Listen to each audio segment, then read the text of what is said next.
Hello, everybody. I'm Steve Strobridge, also known as the original gamer StevieStrow, and with me on the big screen here, this handsome gentleman is Curtis Boyle. How are you today, Curtis? Not too bad, but you got the handsome part totally right. So, Curtis Boyle hosts the Color Computer game site, which there is a link to on my site as well. And I met Curtis recently, and he's been commenting on my game videos. He knows a lot about color computer games. And I now use his website as a reference for all my future videos, so I don't sound like a complete idiot. And although when I talk, I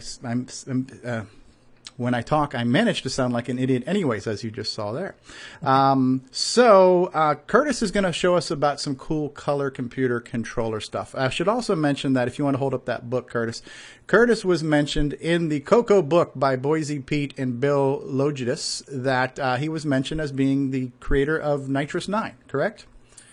One of the co-creators, actually. One of Bill the co-creators. Wes Scala and myself are the ones that started the Nitrous 9 project originally, and then eventually Alan DeCock joined. And then Bill and me just got too busy with work and other things, and we basically gave it to the group as a whole and just said, you guys, here's all the source code we worked on for the last couple of years, have at her. And Boise and a bunch of other people, Robert Galt and a few others I can't remember off the top of my head, have all kind of taken it over, and I haven't actually actively contributed to it in probably almost a decade now. Wow. But they've kept the project going, and it's been going through versions. They backported it to the 6.809, they backported the CoCo 1, so yeah, that's pretty impressive. Nice seeing it keep going, after we just didn't have the time to do it anymore.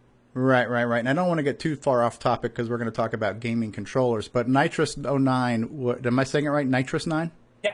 Okay. So that is an upgraded version of OS 9, which was an operating system for the CoCo.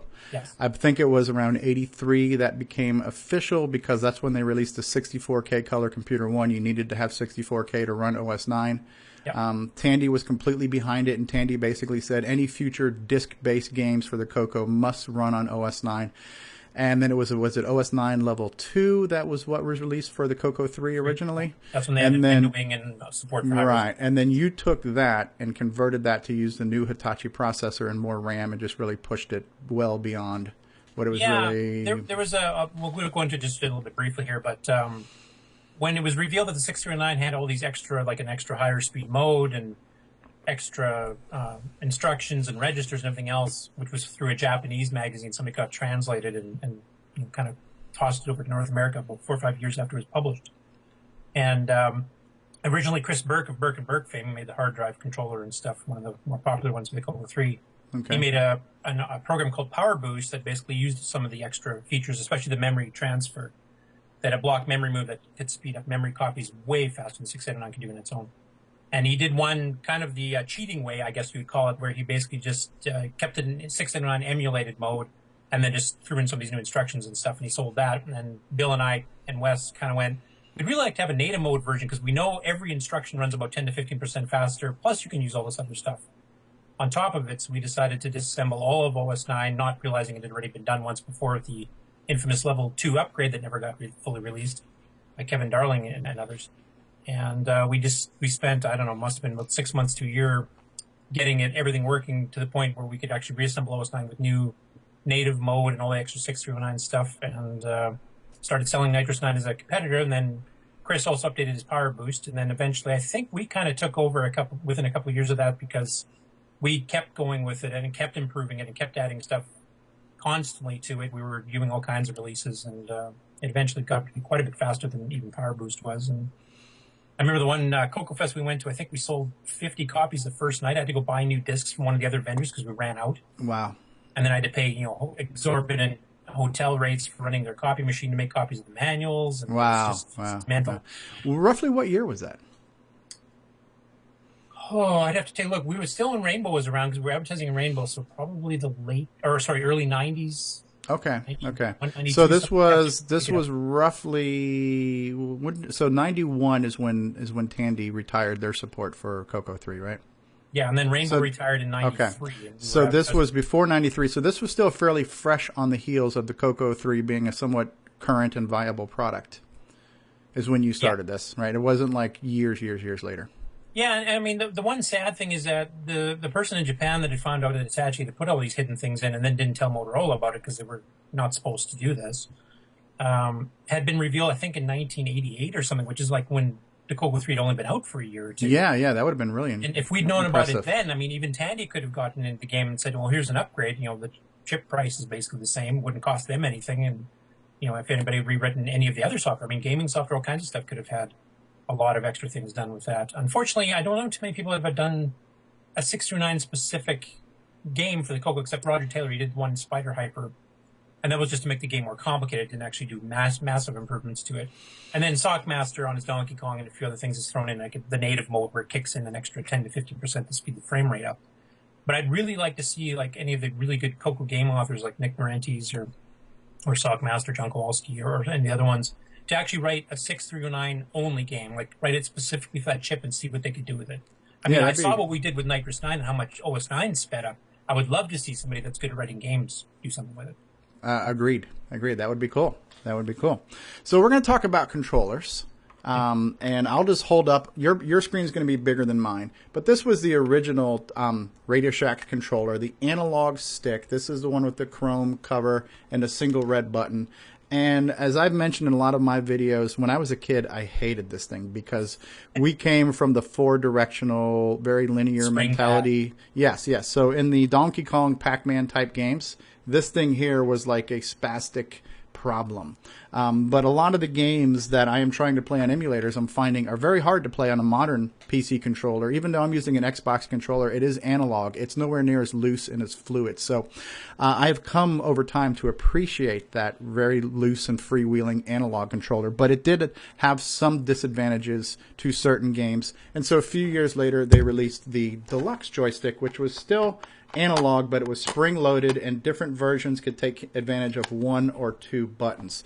These are the 2 controllers that I've recently acquired on eBay, and I'm actually very happy that I've got the one that's got the aluminum cover and not the black plastic cover, which was a later model, cheap version of that. So these for me are mostly for nostalgic reasons, but when I also play some of those games, they actually play better.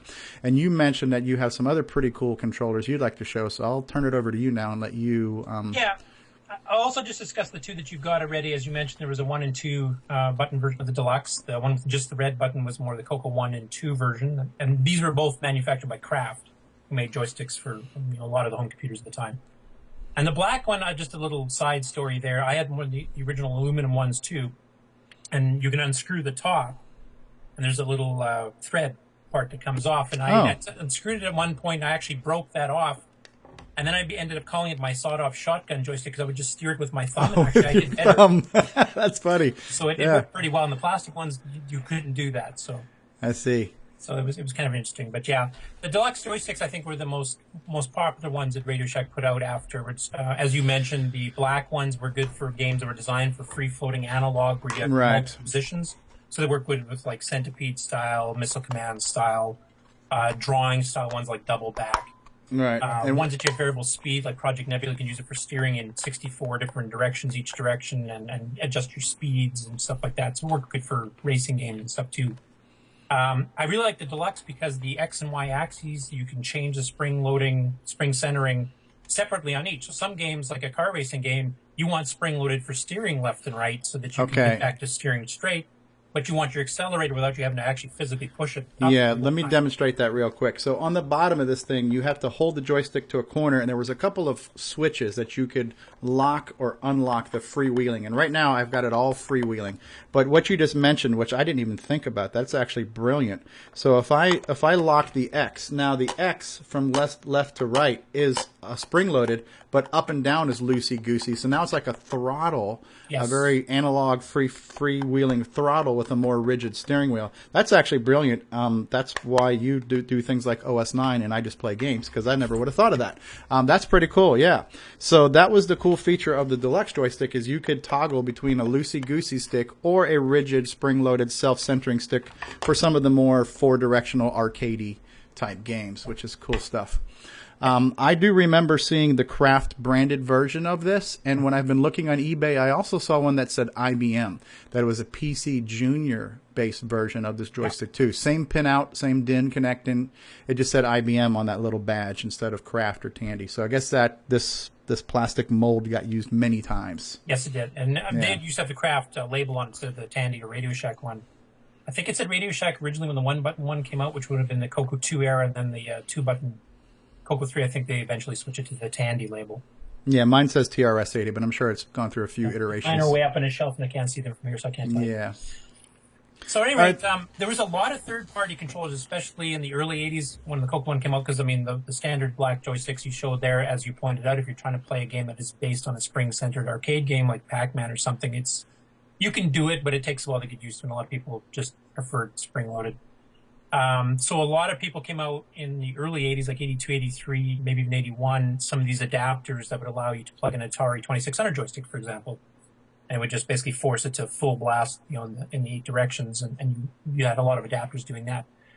They didn't work so well with games that required potentiometer-based, like we just talked about, where you can have an accelerator, where you can have more than just up, down, middle. You have like a gradual set of how fast you're going. So Tandy themselves eventually came out with some alternative joysticks that they sold, and some of them were compatible with the CoCo and some of the Tandy 1000 line, of which one I will be showing to you shortly. They also came out with mice. There was the original black single-button mouse. I had one of those. Really old first generations. They had the steel ball, not even a plastic ball. Right. I remember that. And I remember when that mouse came out, I have not used a PC yet. And the only description was, this was a device used for cursor control. That's about as detailed as I got when they described the product. And I'm thinking to myself, the cursor is that little orange and blue blinking thing. Why do I need to control my cursor? I had no idea what it's for, but I got one. I think it ended up being pretty good on the interbank incident to move around your little. Yeah. That became more of like a modern GUI type thing. I also remember that a few years later, I was able to use that same mouse on my Tandy 1000. There was a driver called JoyMouse sys you could put in your config sys file, and it was able to be used like a mouse on RS-DOS or the Microsoft DOS for the Tandy 1000. I remember that, but I fully couldn't comprehend what a mouse was for in my CoCo years, but I remember that as well. That was pretty cool. Yeah, well, there's a few GUI-based programs that came out, like Steve Bjork came out with Bjork Blocks, which is a graphics editor that worked well with the mouse. Any of the drawing programs like CoCo Max, I mean, with a mouse, you'd have to get the little hardware thing to give you a full 256 by 192 resolution, but you could draw a bit easier than that than with a joystick. So there's quite a few of those drawing programs. And then OS9, of course, itself, like DeskMate, and then OS9 Level 2, the whole windowing system was based on a mouse and the high-res joystick interface, which is I don't know if you have one of those yet. It's a web app. No, I've read about it. I've never seen them. I'm seeing them on eBay now. I'll probably grab one eventually.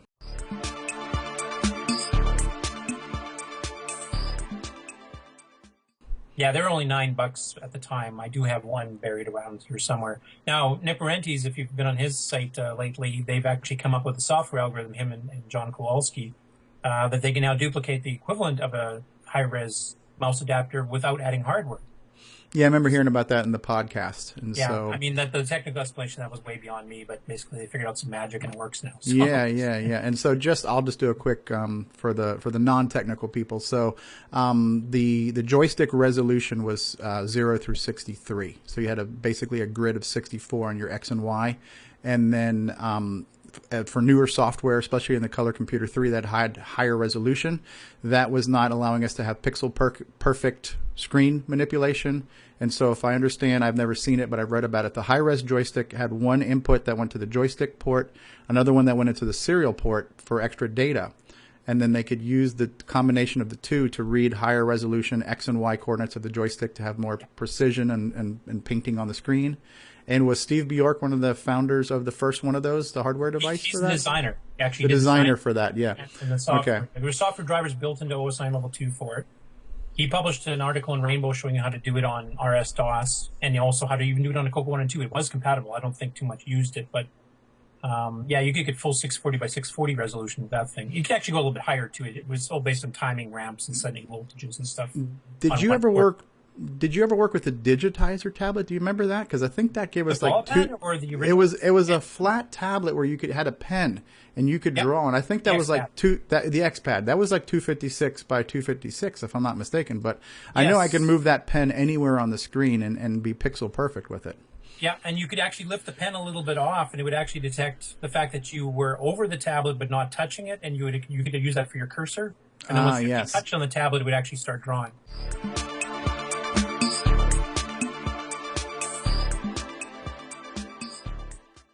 That was a really cool. expensive. I remember when it first came out here in Canada, I think it was like $500 was more than the computer was. I want to say it was maybe 125. I mean, I bought one eventually. I don't remember it being terribly expensive, but I remember it being fairly interesting at the time. I'm trying to get one on eBay right now. I'm seeing Those them are again. hard to get. Yeah. So The Koala Pad was just kind of the little mini junior one, which had a few little quirks to it, like as soon as you took your pen off, it jumped back to the middle right away, which kind of sucked. that was a glorified joystick with a flat surface, right? It kind of looked like a touch joystick. I remember that one too. That was big, the Koala Pad, especially on the Atari.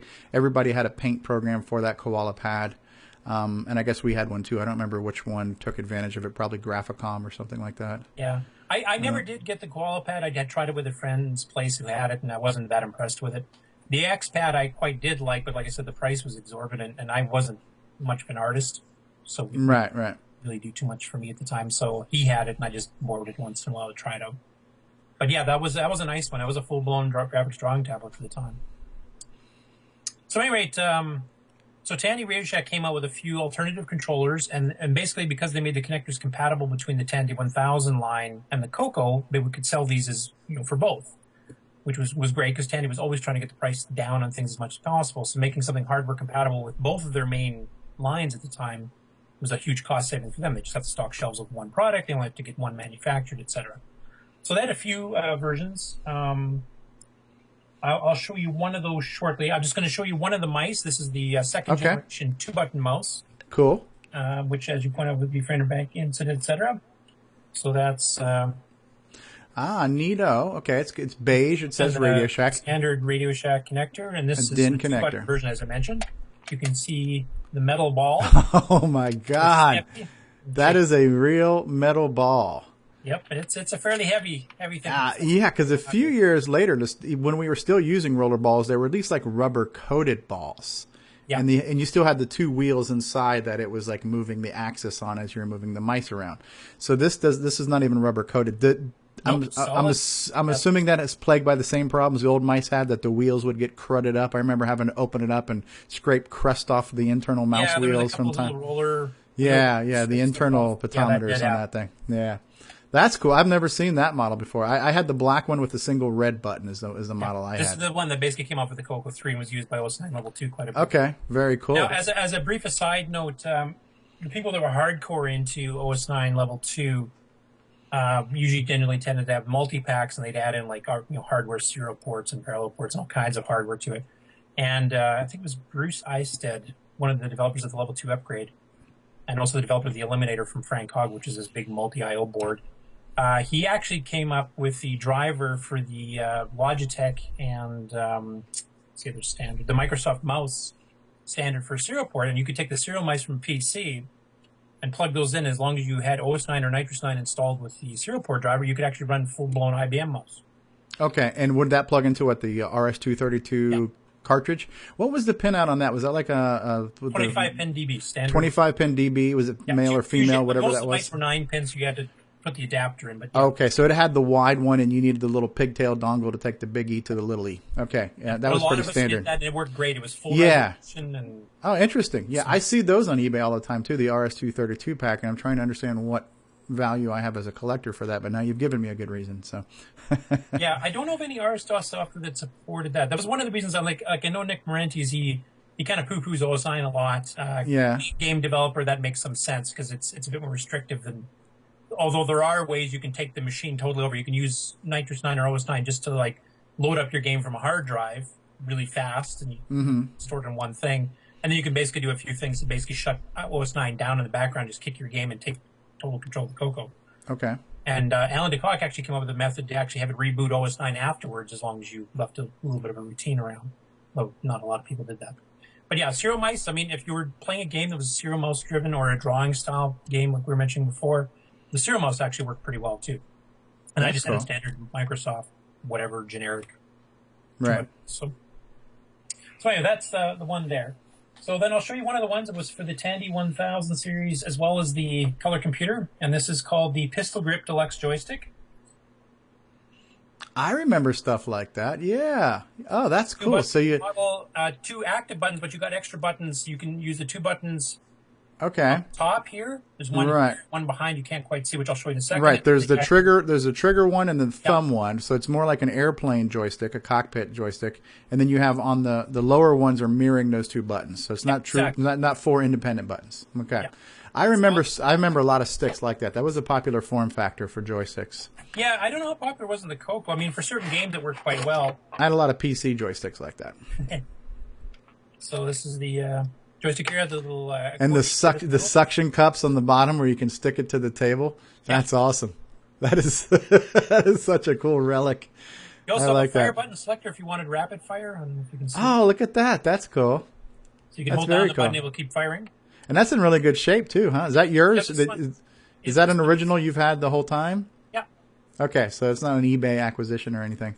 No, actually, I think I got it at one of the Rainbow Fest or CoCo Fest, I think. Okay, it's in really good shape. It's no yellowing with age or anything else. Yeah, so. my mouse, on the other hand, is a bit yellow. Yeah. It was actually one of the ones we used to have at work. So it's That's great. it had smokers and stuff around it. Not me, but Secondhand smoke even tarnishes our controllers. yeah, exactly. And then, of course, there were some third-party ones. I mentioned a few, like Spectrum Products did one called they advertised as Gloomstick. I don't think that was the actual name of it, but it was a ball, free-floating one with a fire button on it. And I can't remember if it had left and right, but it was a big metal case and stuff. I don't have one of those, but Okay. the Wyco and Kraft made a fair number of them. I've got a couple from Wyco I can show you here. Okay. The first one's a Wyco Computer Command, and this is the CoCo specific version of it, but once again, this was available for other computers as well. And in those cases, I think they changed the N connector. So I will show you the box first. Okay, Wyco computer command. That is an interesting style. That is very arcade-esque, I would say. Yeah, that's cool. I like that. The stick itself looks kind of strange. It's Yeah, for me, arcade would have the red ball joystick. You know, the more like the red ball on top. You mean like the clown nose? Yeah, I even got the manual still for that one here. No, that's awesome. That is awesome. So it's got a few things specifically on the CoCo, and then some alternative ones that you could also order. And for whatever computers and different connectors too, like the Atari ones had different connectors, etc. So that's this one here. That is interesting. You'll notice in this case it actually had a spot in the plastic for putting in a second button, but this is a CoCo 1.2 specific. Okay, I actually thought that was a button when I looked on the box cover. Yeah, no, it's just a shape of the plastic which would get punched out. Okay, interesting.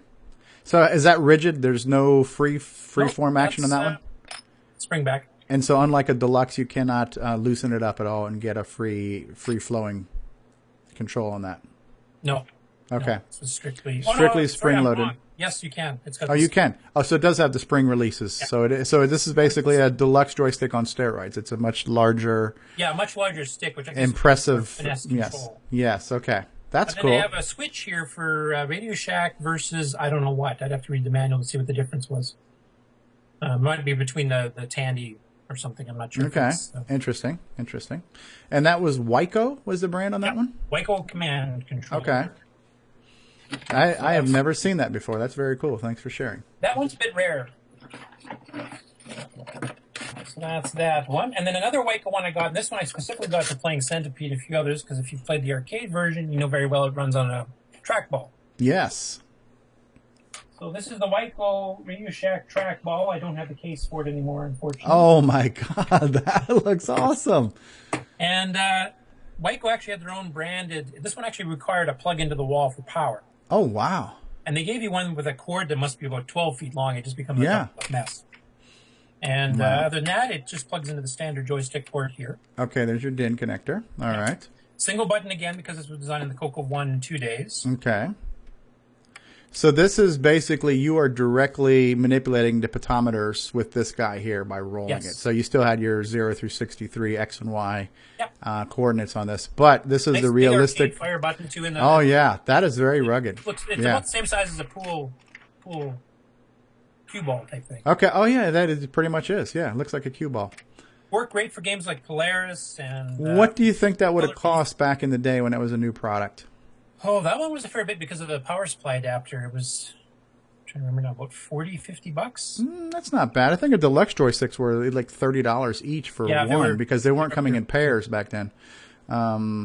So that's not bad. It's a well-made, very rugged-looking controller. They made pretty good products back then, and it's got the RS sticker on it because that's the Radio Shack. Okay, gotcha. CoCo version of it. Mm-hmm.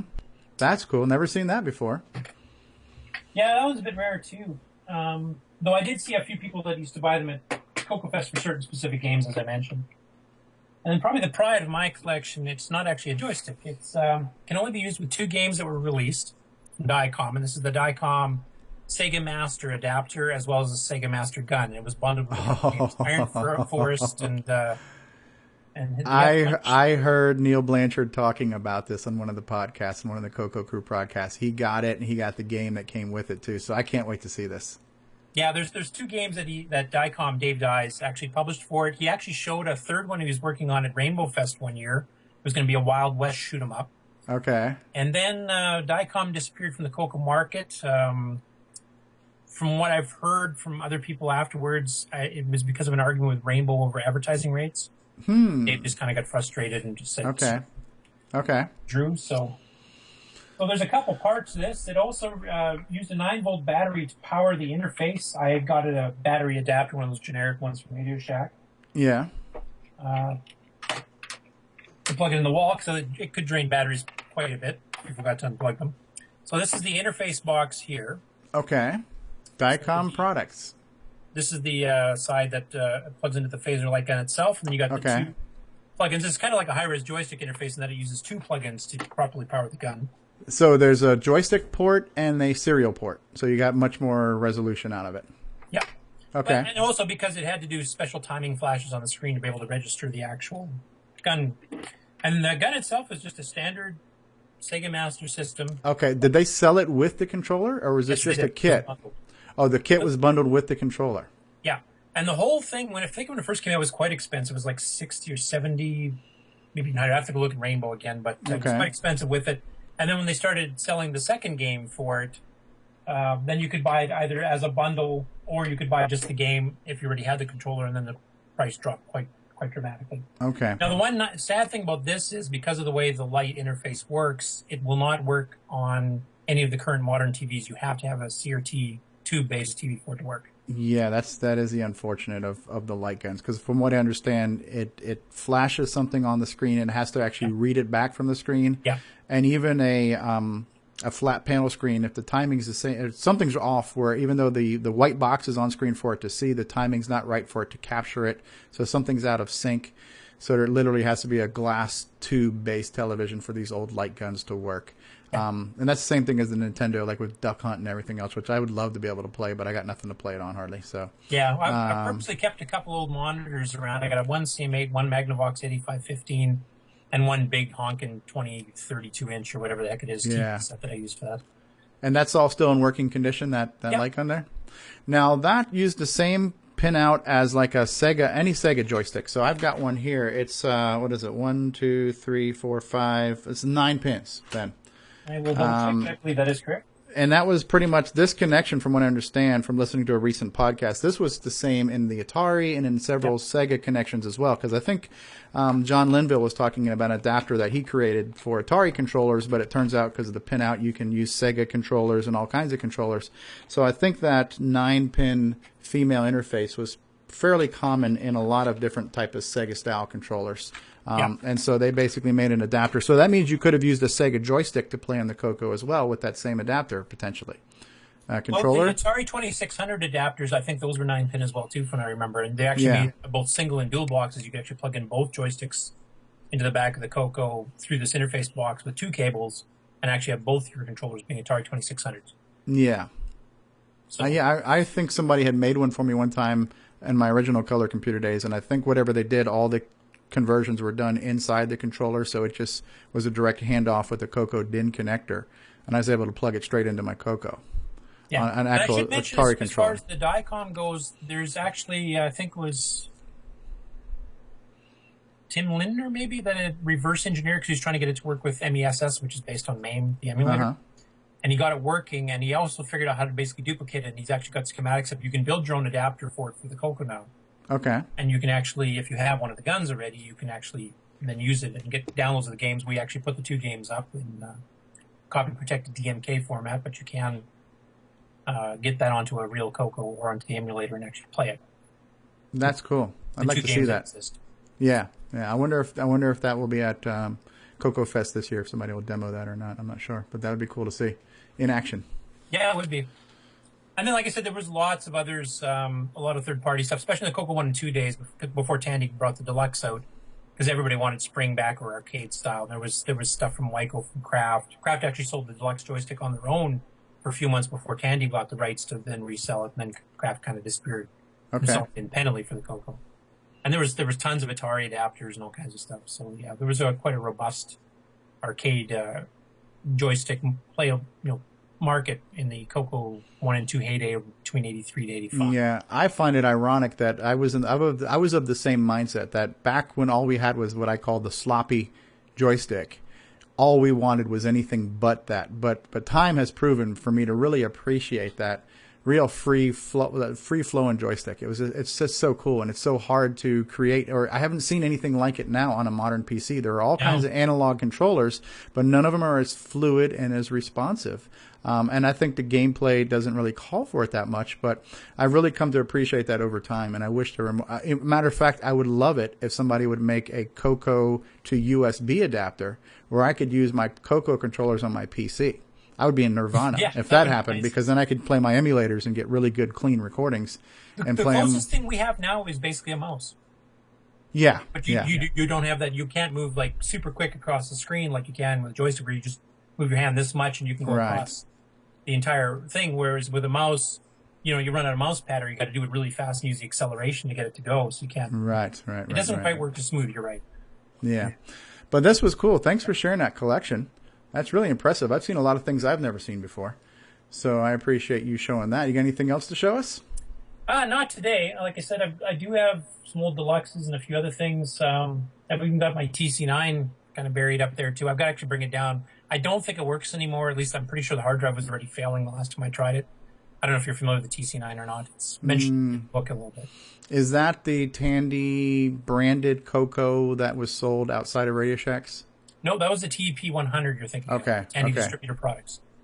The TC9 was one of the supposed CoCo 4s that was made after Tandy said they're canceling the CoCo 3. Ah, okay. And the MM1 came out, and the PT68K, and the TC9, TC70 were from Frank Hogg Labs, and the TC9 was basically the most CoCo compatible of the whole batch. Quite good the boards and stuff look like anyway.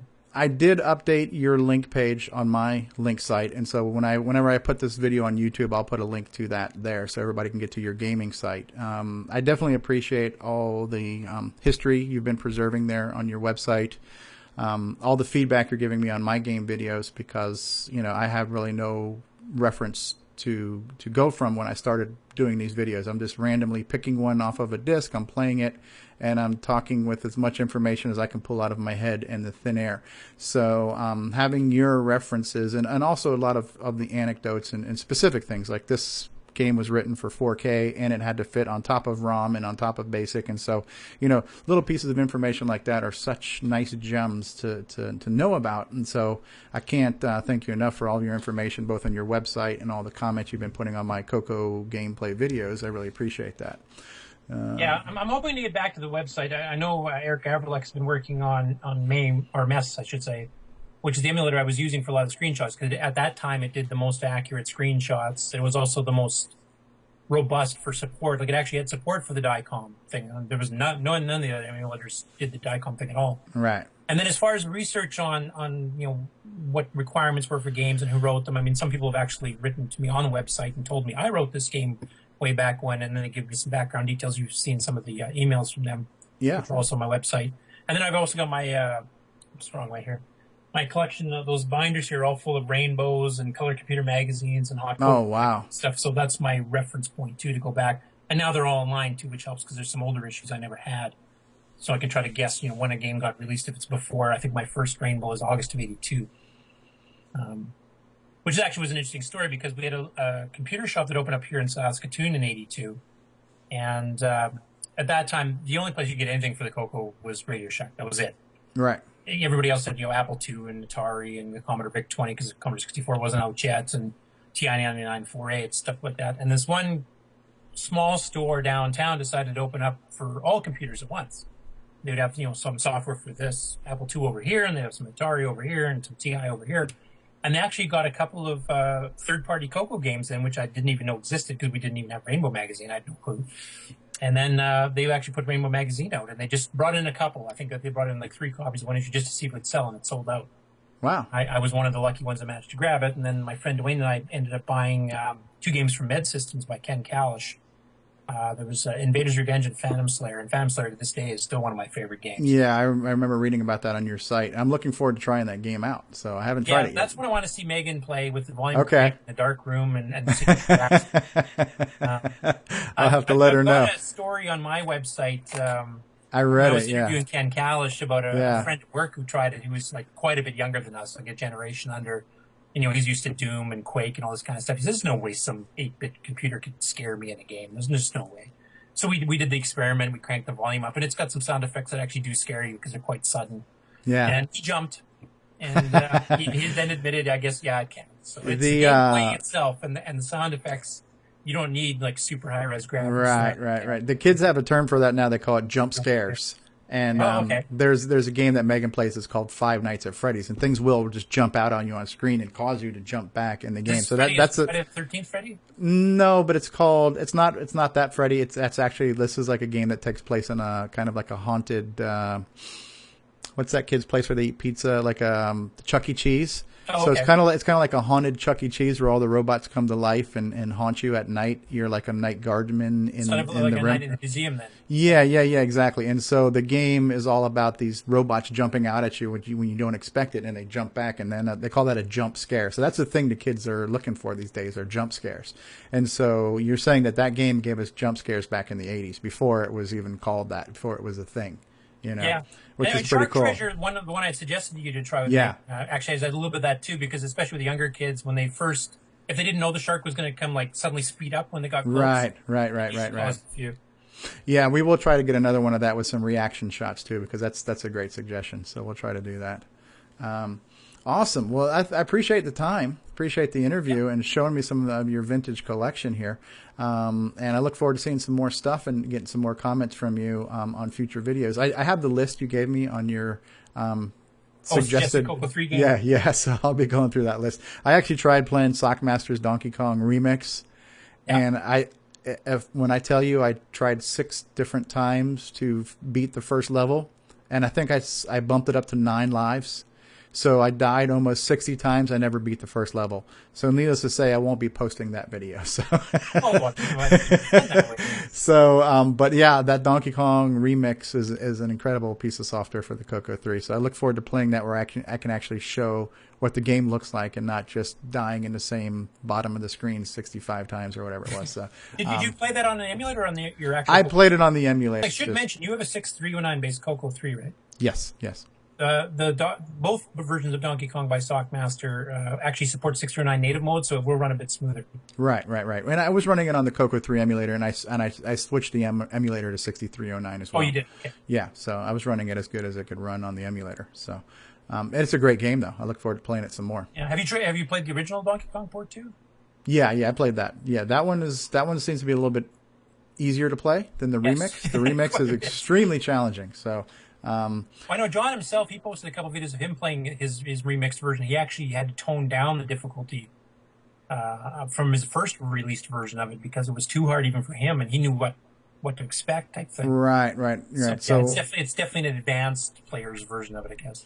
Yeah. So I look forward to playing that some more, and I will be going over your list. So I appreciate it. I appreciate all your input and your contributions. It's been a joy. Oh, no problem, and feel free to ask me any questions. Like I said, I do want to get back to the site. I know Eric's been fixing up some of the issues I had with MAME recently for doing screenshots. Okay. So I should hopefully be getting back into it. The biggest problem I'm facing right now is not so much the emulator. It's the fact that my company's gotten quite a bit busier this last couple of years, and I just don't have as much time as I used to. Like, I've been working this weekend, actually, up until this morning, and then finally caught up enough to do this. So. Wow. Well, thanks for giving me the time, Tim. Yeah, no problem. All right, cool. Well, we'll go ahead and wrap up the interview. I want to say thank you for doing this, and I look forward to doing some more. And after a little bit of editing, we'll put this up on YouTube. Sounds good. All right, man. Thanks a lot.